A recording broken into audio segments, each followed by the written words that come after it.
Recently, the award ceremony for creative communication contest entitled Speak Up, Take Action was held in Hanoi.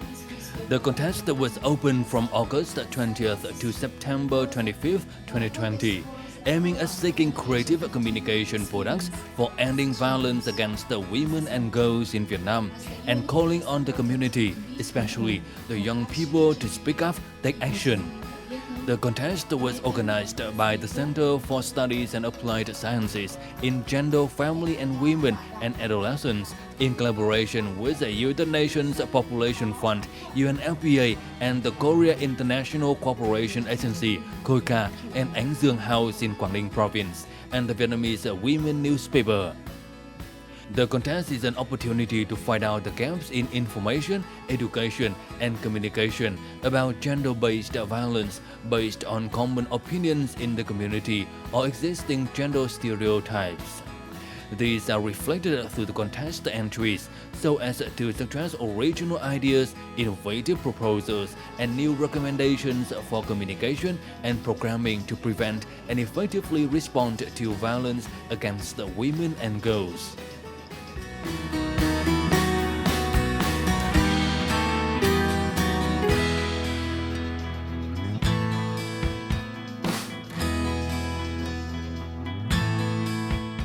Greetings from Chatting Vietnam on VTC 10 Net Việt. On today's program, we'll be talking about a very special contest about the fight against the gender violence here in Vietnam. And the guest speaker in our program today is Ms. Naomi Kitahara, UNFPA representative to Vietnam. Thank you for joining our interview today. So the first question is, could you please talk to me about the initial idea of the contest, Speak Up, Take Action? We have been operating in this work of ending violence against women and girls in Vietnam for some time now. We have provided support for communication activities, and that has resulted in a good success in terms of raising people's awareness of the topic. However, we have not been able to reach the level where we actually change people's perceptions and behaviors. So today's contest was actually to come up with something new, come up with something different, and to come up with something innovative to really penetrate in people's thinking so that the behaviors can be changed. So that's why the name of the contest is Creative Communication to End Violence Against Women, Speak Up and then Take Action. And so that was the intent of today's event in terms of the award ceremony. Can you elaborate more on the selection process of the entries in this contest? Mm-hmm. We have received more than 100 entries, which is already very good because that involves a lot of processes of producing different videos and images and pictures and so forth. So on behalf of UNFPA, I really appreciate everybody's effort of producing that. And also in social media and then others, we have had very good reactions, and that is very important. That is exactly what we wanted to have in terms of, creating and generating people's attention on this issue of violence against women and girls. Now, in terms of the selection, we have a committee composed of SAGA, UNFPA, and also women's newspaper, so that it is selected independently. I didn't look at it, and that is actually the experts composed of 3 agencies who objectively assess the quality and the messages of the communication materials submitted. So what would you say about the winners and also the products and the entries that they bring here to the contest, Speak Up, Take Action? I really thought that it was really creative, and a lot of those are done by Vietnamese young people, and then I could really see the potential of Vietnamese young people in this work, and that itself gives a lot of hope. And then they did capture good messages and of the violence against women and girls, and the quality of the products are really amazing. The first prize video definitely I almost thought that is a professional production. And so coming from young people themselves and then talking about this topic, and also the first video talked about hopes for change. And so it's not like perpetrators will be perpetrators forever, but then it did talk about hope for change. So I was really impressed with all the entries submitted. Within 5 weeks after the launch of the contest, it reached more than 113,000 people, about 26,000 likes, more than 17,500 comments, and nearly 40,000 shares. 105 entries were received, including 75 photos, 24 video clips, and 6 emoticons. The entries have also received a great attention and interest from social media users, with 38,068 shares on various social networking platforms, including Facebook and TikTok. Bạo hành phụ nữ không phải là câu chuyện của riêng bất kỳ cá nhân nào, mà nó xảy ra ở mọi nơi với bất kỳ ai trong cuộc sống hàng ngày của chúng ta. Chính vì vậy, nhóm chúng em mong muốn tham gia cuộc thi có thể thể hiện được góc tối của bạo hành phụ nữ, bên cạnh đó sử dụng sự hóm hình để có thể phần nào xua tan đi nỗi đau, những mất mát của những người đã và đang phải chịu bạo hành giới.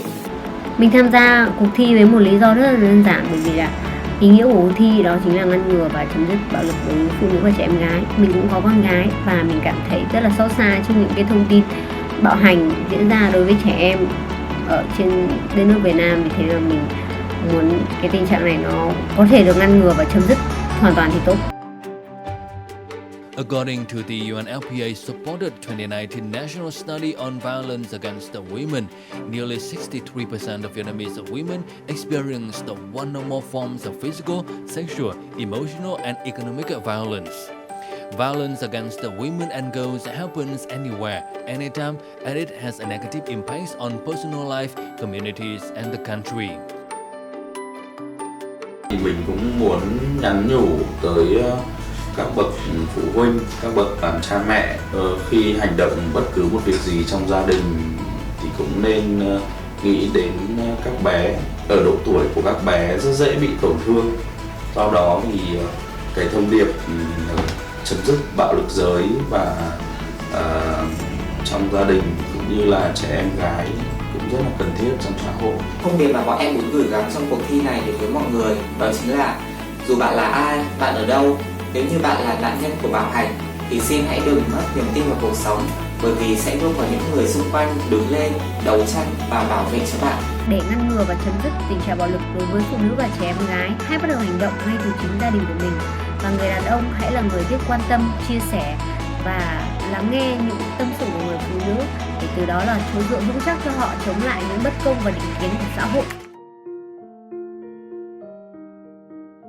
The national study reveals that prevalence of violence against the women has declined only marginally compared to 2010, but there has been some indications for positive changes in attitudes in young generations with regard to gender equality and gender-based violence.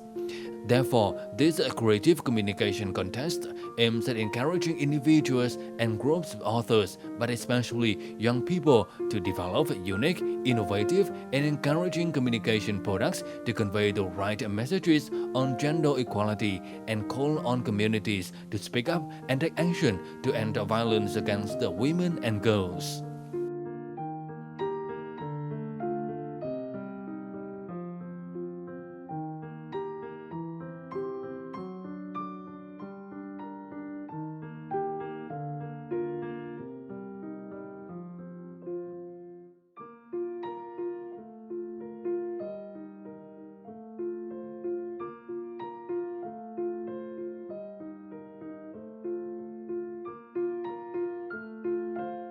All the entries for the contest are very good, so what will we be doing next after this?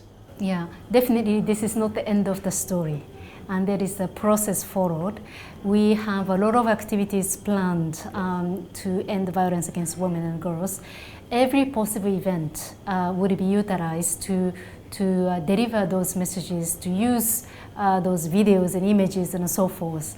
And because they were really great, and it really not only they catch your attention, but also they catch your emotion.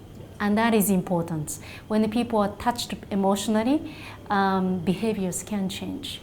So we will be using every opportunity to introduce those materials and make them known widely. So how do you emphasize the role of communication in the fight against gender violence here in Vietnam? Communication plays a central role. And communication is not just, as I said, about raising awareness, but also it's about sensitizing people and delivering our key messages, and so that we create a Vietnam where everybody is equal and everybody feels loved, and then everybody can live with dignity. And so that is the intent of our work here. Definitely, internet is a facilitating factor. So it's, TV stations and radio stations, all the communication channels, those are important ones. But through this contest, what I personally felt is that all those videos and images, those are short. And then that's kind of a trend of young people, and then also in social media. And then I was very impressed with such a short minutes, and then sometimes it's seconds. They managed to deliver key messages that we want to deliver. And that is innovation.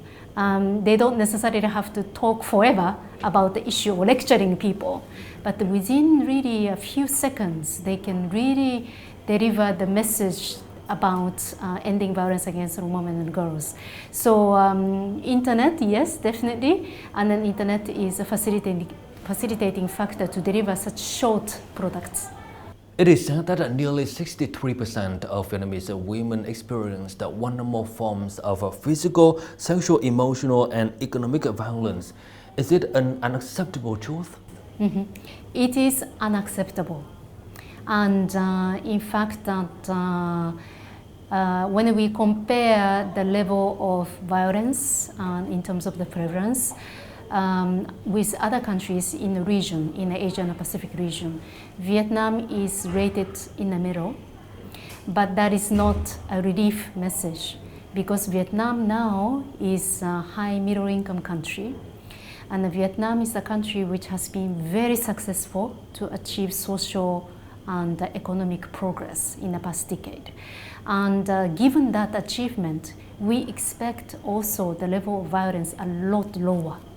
So what we see now, the 63% basically means 2 out of 3 women really go through one or other forms of violence in their lifetime by their husband. And that is not acceptable. And that is something that we have to take action now to stop it. And then I believe that Vietnam can do it. Vietnam can completely eliminate the violence against women and girls. As far as we know, in a recent report or survey supported by UNFPA, the number of Vietnamese women changed their perception about their role in the society has changed. So can you tell us more about this? So the preference survey that we supported as UNFPA shows that the change in the prevalence of violence in the past decade, in the last 10 years, is very little. So it has changed only marginally, which is quite disappointing. However, when we look at the study findings deeply, we notice changes might be really happening among the young generations, because we could see the positive attitude and the positive ways of addressing violence against women and girls might be happening among young people in Vietnam. So if we make right investment in there, change can happen. And change is not just in women, but men as well. And then it's not just girls, but boys as well. And there in that process, the roles that men and boys can play are critical to eliminate violence against women and girls in Vietnam. Once again, thank you for joining us and for your sharings today.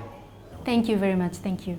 And that's all we have for this episode of Sharing Vietnam Today. For comment and feedback, don't hesitate to write to us at sharingvietnam@netvietttv.net. Thank you for watching and goodbye for now.